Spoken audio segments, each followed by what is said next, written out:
So a couple of weeks ago, my wife Libby and I had the opportunity to go to Haarlem, Holland, which is about 30 miles west of Amsterdam. It's a beautiful little town, cobblestone streets, old big buildings, all that kind of stuff. And we rented bikes for a couple of days, and it's tulip season in Holland. And so one day we rode south to the Knapakatabakarapada Park. It's a tulip park that I can't pronounce.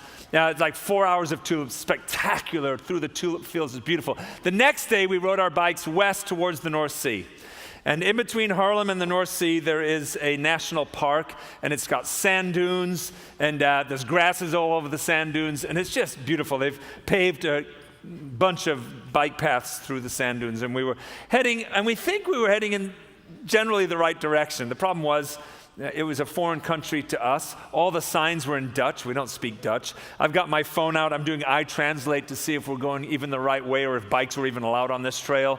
And we're generally going in the right direction. And we think we're getting to the North Sea and we're having a great time. And we came over this little rise on the cart path and I was confronted by this. It's a woolly mammoth. I thought they were extinct, but we found them in Holland.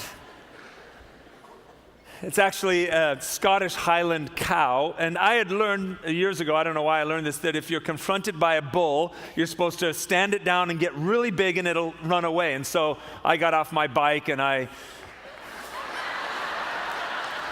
stood it down and he just turned around, whistled, and all of a sudden all his buddies started coming and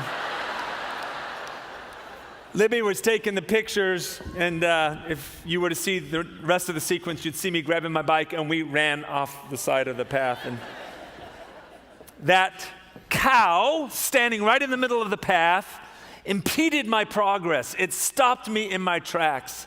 I was no longer going towards the North Sea, and Libby and I feared we would never get there as we cowered in the brush on the side of the path. I have a friend. He's on a spiritual journey to the North Sea, spiritual North Sea, if you would. He's trying to find Jesus. He's trying to say yes to Jesus.